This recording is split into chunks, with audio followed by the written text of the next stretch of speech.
Mark, you're the only one here on the list with anything that isn't Splatoon, so have at it, sir. So, part of why I've not played as much Splatoon with you nutters this week is I've tried to make time to actually play some other stuff as well.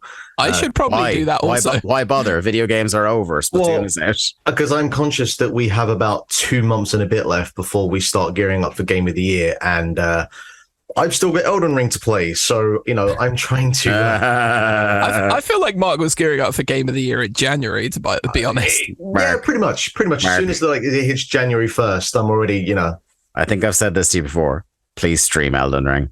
We need to see that. I will stream some Elden Ring at some point. Do not worry. And Sean McGee, please watch Mark. Yeah, well, yeah. Elden Ring. Anyway, so first up, I am about 3 and a bit chapters into Return to Monkey Island, which I believe is 5 chapters long. I don't know if there's like an extra bit at the end. I come into this Monkey Island game having never played a Monkey Island game before. Point and click adventure games are not my forte. I find them to be pretty frustrating just because I didn't play them at the time they were, in their heyday. So when I kind of look at them through the modern prism of game design, I just find them to be incredibly infuriating to try and like break apart and figure out what's going on a lot of the time. And but I appreciate them from afar because they do have their place, and the writing, the humor, all that kind of stuff. Like I've had fucking Grim Fandango on my Switch for about 2 years since that port came out. Oh man, Grim Fandango is so good. So, but I'm thinking I'm gonna try and go back to that now because the simple fact is I'm really enjoying my time with this Return to Monkey Island, and there's so many little things about it that I appreciate, and you can clearly see the developers are conscious about with this particular game, where they know, hey, there is a pretty large chance that a lot of people that play this game, this is going to be their first time playing a Monkey Island game. And even though we are continuing the story of the series, I can come into this game, and even though I know, the characters of Guybrush and LeChuck, I don't know the dynamics there, and I don't know the backstory of them and what happens in those prior games. So it does a really kind of delicate dance of drip feeding you bits of information about what's happened before, instead of just doing like a big fucking exposition dump, which would just completely zone me out and I wouldn't care about. It just throws in little bits here and there to give you a little bit of context to what's happened before, and it's so just wonderfully kind of crafted to make sure that you're not completely lost in the context of something. And I'm sure there are things in here that are lost on me that are relevant to what's happened before, but because I'm not feeling like that's the case, or I'm not sensing anything like that, it means that just I think the writing is done in a way where nothing is missed that is essential, basically. So there's a really solid job there.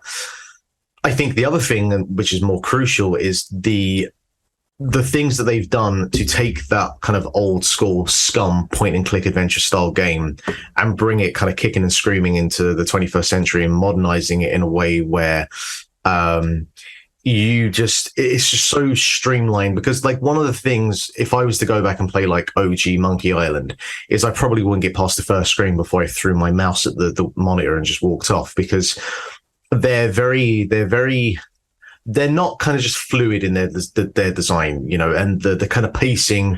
If you're stuck on something, you are stuck on something until either you figure it out or you just go look up a walkthrough for it. And if I went and played original Monkey Island, I would probably play that exclusively through a walkthrough.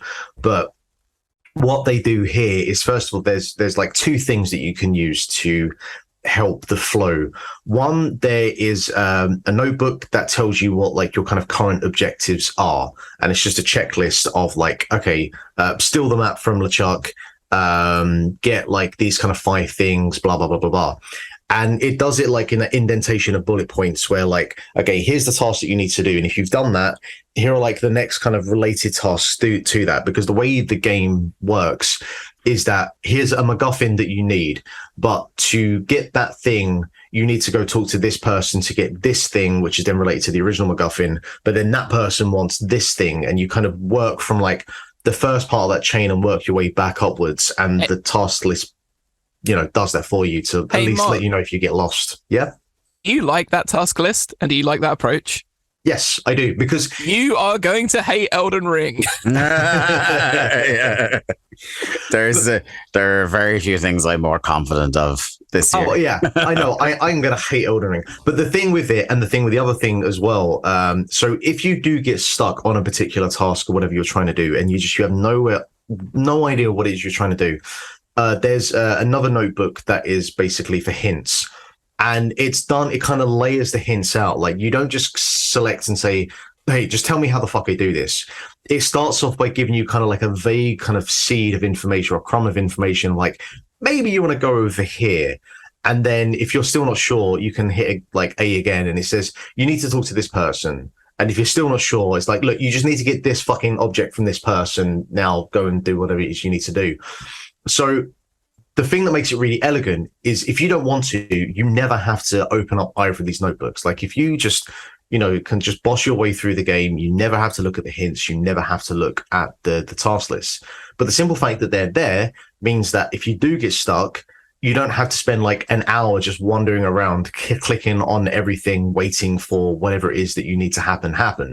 You can just if you get stuck after 5-10 minutes and you lose your patience, like I do, I can go just look at one of those things and I can progress to the next thing. And it's just making the pacing of the game just so much more enjoyable. And I can just focus on the things that I want to focus on, which is like, hey, that's a cool little puzzle. I enjoy how they did that. Or more crucially, hey, I'm enjoying the dynamics of these characters and, the humor. And look, this is a funny game. I've laughed out loud maybe once or twice. I've chuckled a whole bunch of times. It's not like, I was playing a bunch of Portal 2 this morning, and I would say Portal 2 within the first 10 minutes made me laugh like probably more. But there's just like this kind of low line of like little, just like, I enjoy that.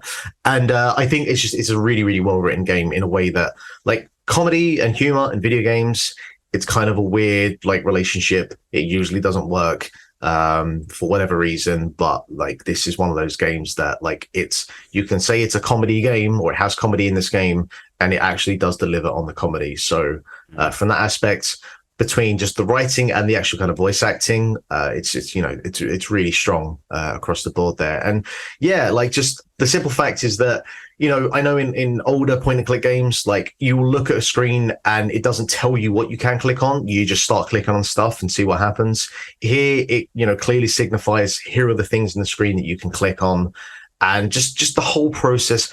I'm sure there are some old school point and click adventure games that do not enjoy all of these things that, to some degree dumb down the point and click adventure experience. But I don't give a shit. I don't give a fuck about them. I don't give a fuck about like the older games. This game has been made for I feel like this game is made for me in mind, to let me appreciate a point and click adventure game in 2022.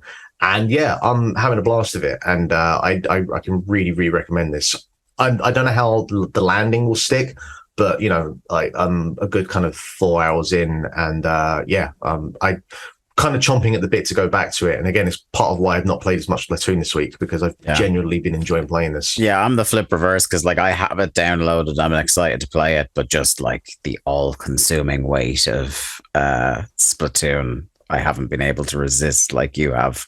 Yeah, but I think once you start it, once you pop, you can't stop. Like, I think you'll get started, that you'll just kind of want to breeze through it. And it's not particularly long.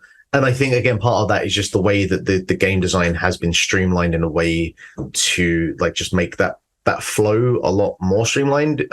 It's flying by, but I'll be really curious to see, because I know obviously you're a little bit more in tune with like point and click adventure games and stuff. It's my kind of shit. Yeah.